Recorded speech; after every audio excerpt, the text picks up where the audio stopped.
सच पूछो सोचा था, मानो तो सांसारिक भावनाएं वासनाओं के कारण ये दीवार टिकी लगती है, लेकिन दीवार तो रोज दिन पर दिन हम मौत के पास ही पहुंच रहे हैं। लेकिन सपने देखते हैं कि बच्चों से सुख होगा, पोतों से सुख होगा, पोतियों से सुख होगा, लेकिन सच्चा सुख यदि इन सब में होता तो हमारे तीर्थंकर क्यों छोड़कर जाते? क्या कमी थी उनके यहाँ? लेकिन भरत चक्रवर्ती का इतिहास उठाकर देखो कि जिस रात सुभद्रा जैसी स्त्री रत्न मिला हो, उस रात की भी पिछली पहर की सामायिक नहीं छोड़ी थी, क्योंकि सांसारिक भोग तो मिलते रहेंगे, आत्मा का परम भोग नहीं भूलना है, हमारा लक्ष्य नहीं भूलना है। और तीसरे दिन ऐसा विधान किया था कि कहते हैं सुमेर पर्वत जैसा द्रव्य का ढेर लग गया था, और सादगी से नंगे पैर चलकर आराधना को गए थे। और विचार करो, जब उन्हें एक साथ 3 सूचनाएं मिली थी। एक सूचना मिली थी कि पुत्र रत्न की प्राप्ति हुई है, एक सूचना मिली थी कि आयुधशाला में चक्र रत्न की प्राप्ति हुई है, और तीसरी सूचना मिली थी कि भगवान को केवल ज्ञान हुआ है।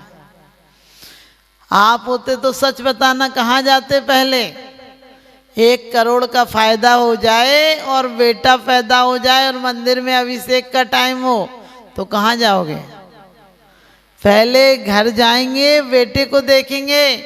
लेकिन वो कहते हैं ये सब तो एक काम पुरुषार्थ का फल है। काम पुरुषार्थ कहो, अर्थ पुरुषार्थ कहो, चक्र रत्न मिला है तो विभूति मिलेगी, लेकिन पहले तो धर्म पुरुषार्थ को, भगवान के केवल ज्ञान महोत्सव को चलो, क्योंकि धर्म करत संसार सुख, धर्म करत निर्वाण, और धर्म पंथ साधे बिना नर तिर्यंच समान। यदि धर्म नहीं करेंगे तो नर तिर्यंच समान, तिर्यंच चाहे कर भी पाखुड़ी तो ले जा सकता है, लेकिन अष्टद्रव्य की थाली नहीं ले जा सकता है। इसलिए मनुष्य ऐसा है कि अष्ट कर्मों को नष्ट कर कर सिद्ध बन सकता है, लेकिन तिर्यंच 5वें गुणस्थान से ऊपर नहीं जा सकता है। तो हमें क्या करना है? परमात्मा की आराधना सच्चे दिल से करना है। आज तक हमने लोगों ने सबरी के बारे में सिर्फ यही सुना होगा अभी तक कि सबरी ने झूठे बेर खिलाए थे, लेकिन सबरी की सोचा जाए उसके अंदर कितनी अहिंसा थी। कहते हैं सबरी का विवाह होना था, गडरिया मन जो जाति से वो थी, उस जाति में प्रथा थी कि शादी के पहले बलि दी जाती है, जानवरों की बलि दी जाती है। तो उसके पिता भी भेड़ें लाए थे बलि देने के लिए। उसने पूछा पिताजी ये क्यों लाए हो? उन्होंने कहा बेटी तेरी शादी के पहले बलि दी जाएगी। और कहते हैं वो रात में ही चली गई घर छोड़कर, और उनके यहाँ ऐसा था यदि एक बार घर छोड़ दो तो दोबारा नहीं आ सकते हैं। वो जंगल जंगल फिरी और किसी ऋषियों के आश्रम में रहने लगी, वहीं सेवा का कार्य करने लगी। और कहते हैं कि रामचंद्र जी आए तो उसने बेर भी चक चक कर दिए थे। आप होते तो कहने लगे झूठे बेर दिए थे, लेकिन लक्ष्मण ने कहा इसके बेर मत खाओ। रामचंद्र जी बोले यही बेर तो इसके सबसे श्रेष्ठ हैं, क्योंकि ये मुझे चख कर दे रही है कि खट्टे ना हो, कैसे हो, मीठे मीठे हो।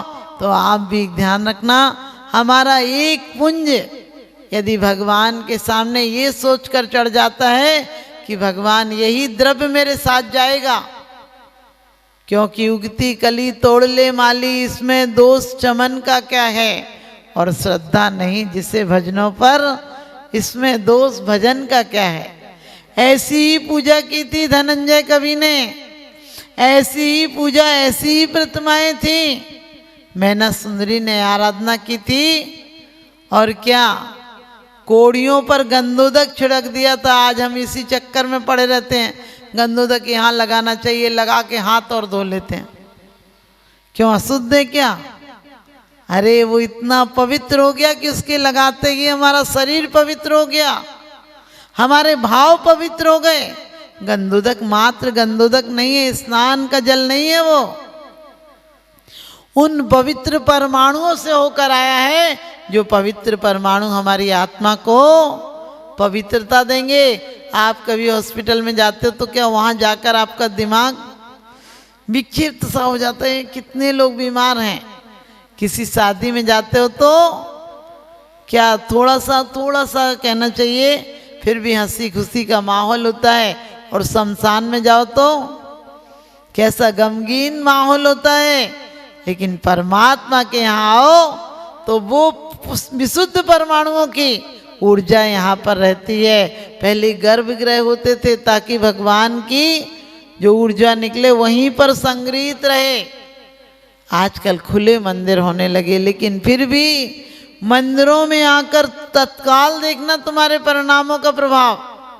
आते ही तुम्हारे मनों में थोड़ी सी अशांति है, वो शांति में परिवर्तित हो जाती है, क्योंकि यहाँ वो विशुद्ध परिणाम है जहाँ 5 पाप नहीं होते, कसाएं नहीं होती, दुर्भावनाएं नहीं होती, कोई राग रंग का माहौल नहीं होता है।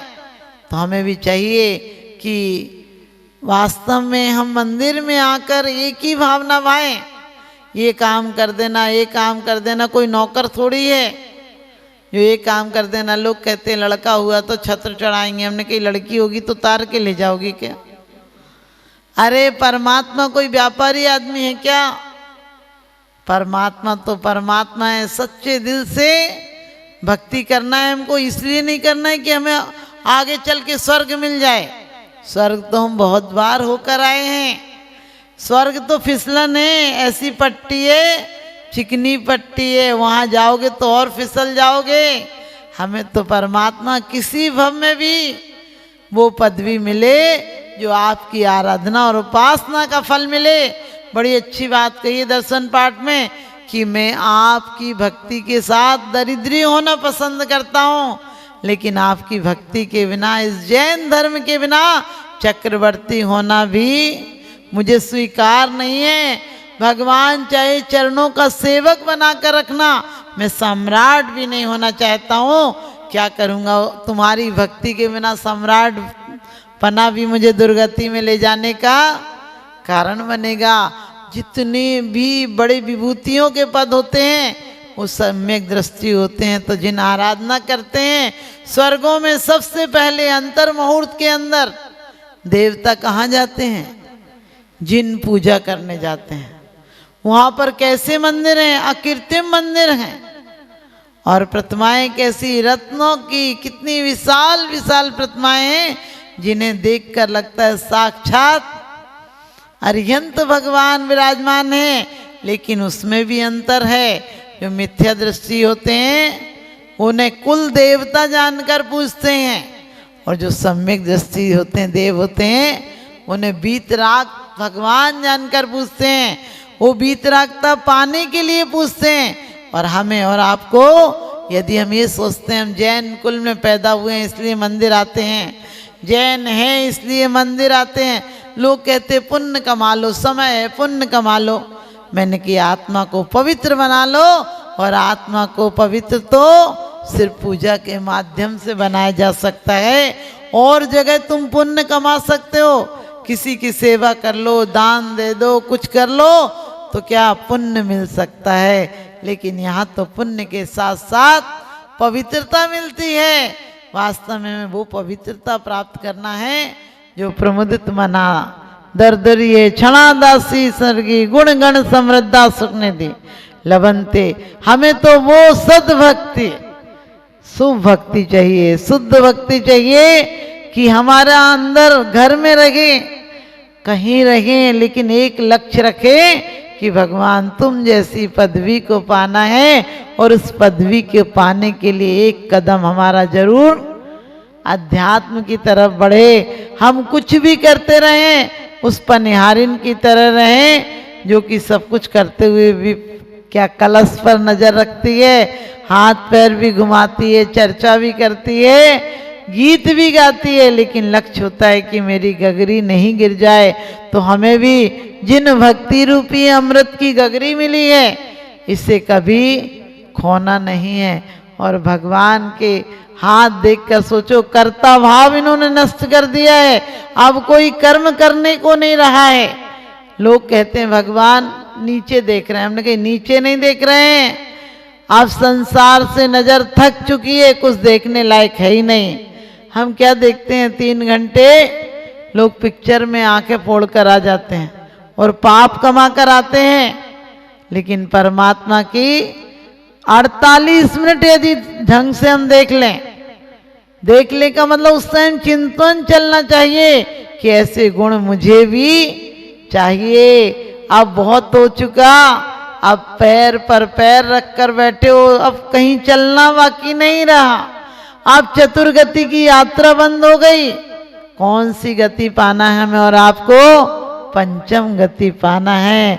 क्योंकि मनोवती का दृष्टांत देखो, सिर्फ गज मुक्ता चढ़ाने की प्रतिज्ञा ली थी बचपन में। पहले लोग घर देखने जाते थे, बोले बहुत धर्मात्मा परिवार है, उसे सौभाग्यशाली मानते थे। और कोई कहीं सुन ले पीता है तो लोगों को धक्का लगता था, ये पीता है तो हम रिश्ता नहीं करेंगे। आजकल कहने लगे सब चलता है।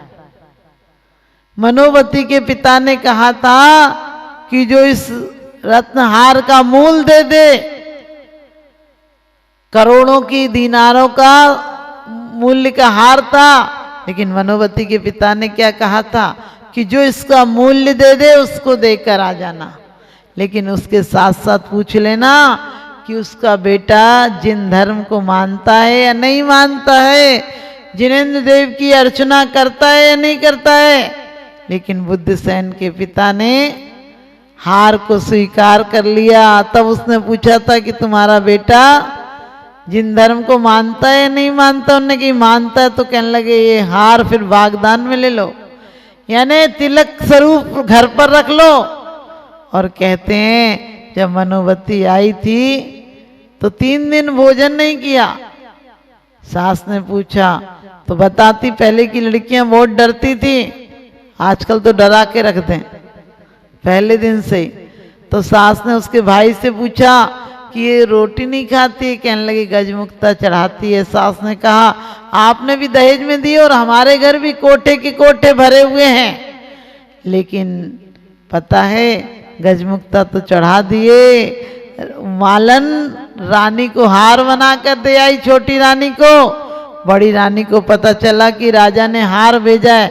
अब राजा बेचारे को तो पता भी नहीं था, मालिन दे आई, लेकिन सौत डाय होती है। तो कहते हैं बड़ी वाली तो रूस के बैठ गई। राजा ने कहा क्या हुआ? कहने लगे गजमुक्ता का हार उसको दे दिया उनने कि हमें पता भी नहीं। मालन को बुलाया, मालन बोली कोई चढ़ा गया था, इसलिए मैंने सोचा आप छोटी रानी को ज़्यादा चाहते हैं, मैंने हार दे दिया। अब बड़ी कहने लगी मुझे तो हार चाहिए। राजघराने में भी गजमुक्ता नहीं थे, जो बुद्धसेन के पिताजी के घर पर थे